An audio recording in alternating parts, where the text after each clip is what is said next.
What we can say is that if you are in some of the poorest parts of Scottish society, you are much less likely to leave school with good exams, you're much less likely to leave school with good job prospects, you're much less likely to get into college, into an apprenticeship. And that's important because it's wasted lives, and it means that Scottish economy is actually not being benefited. We know that the difference when children leave school is the equivalent of almost 2.5 years in attainment between, on average, children from middle class families and children in poverty. However, we also know that that's not inevitable. There are some schools that do a much better job than others. There are some schools that, and some families that actually manage to outperform the norm. So it isn't inevitable, it's a statistical correlation. Now, the point about statistical correlations is we can change that.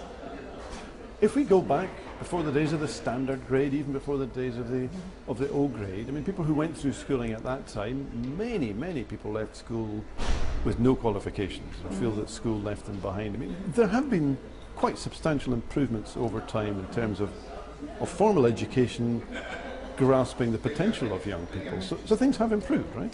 Yes, I mean, what we know is attainment in Scotland has gone up. The trouble is that the gap between rich and poor has remained the same, and despite a lot of poverty interventions, we've actually found it quite difficult to do that. Now, what we have at the moment is a much stronger focus on what the actual issues are and what schools need to do to change them. So a school that seeks to really address poverty needs to look at the relationships that it's making with the outside community, both in sending children out to actually look at things that are happening outside and actually learn how the world works, but also bringing the outside community into school. That's really important. We know that they also need to look at school systems, so looking at the sorts of systems that's not just providing things like homework clubs, but giving the nudges that make sure that the kids who would benefit from those homework clubs really attend them. And we know that it needs to change teaching and learning.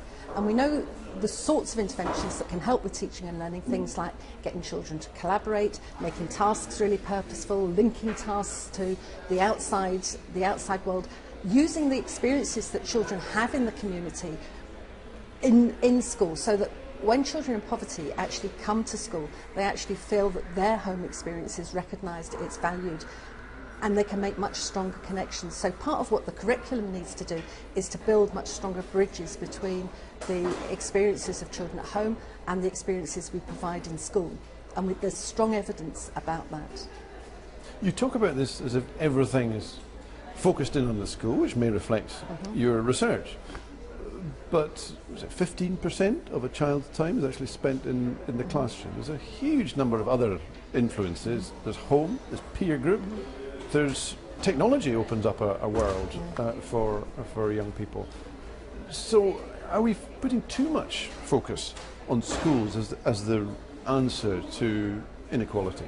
Schools are not the cause of inequality, but they are part of the solution. I mean, you wouldn't find a teacher in Scotland who isn't in teaching because they would think teaching makes a difference.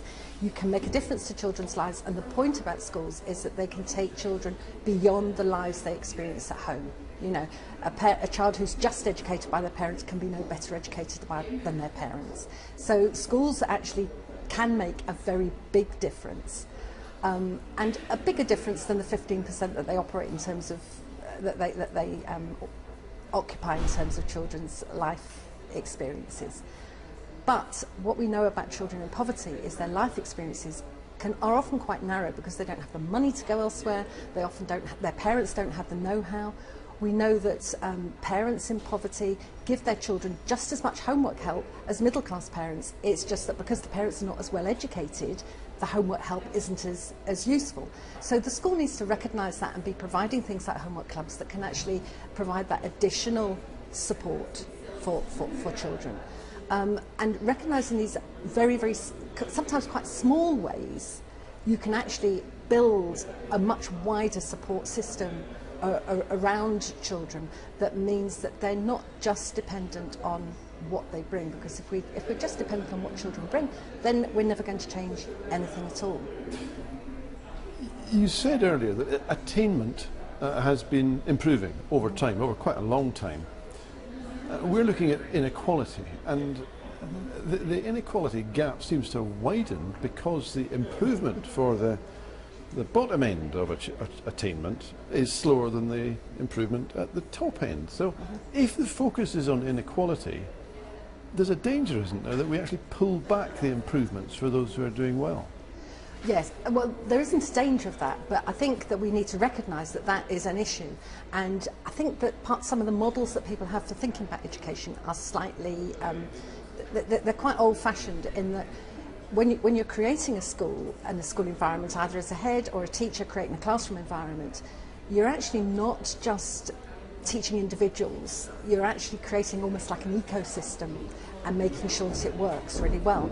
Now, to get a really healthy ecosystem, you need to be attending to every single sector in your school and in your class, so that every child is engaged, they want to learn, they're talking to each other about their learning, and that creates a sort of upward spiral of success, and can almost, like, you've got these different streams coming in that create a riptide that helps children in poverty really move forwards.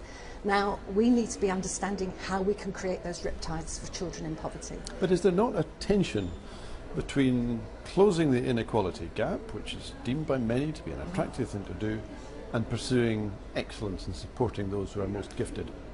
Well, the trouble is that some of those who are most gifted are children in poverty who are not getting the help and the support. And that's a real issue. We're not actually identifying the children that are most gifted. What we may be doing is actually giving a lot of advantage to quite mediocre kids who've got much more pushy parents. So we need to actually think about that quite carefully, about what we mean by most gifted. That would be my first point. And my second point is that point about the school being an ecosystem. That actually, if you want to support children who are really academically going to do well, you actually need every child in the school to be engaged in their learning, to be moving things forward. Academic learning doesn't happen in a vacuum. It happens when people are engaged in practical tasks and practical thinking about tasks and generating innovative solutions and seeing what they're learning academically as having a relevance in the world. Now, that's really important. And that helps gifted children. It helps children who are not so gifted, who are struggling.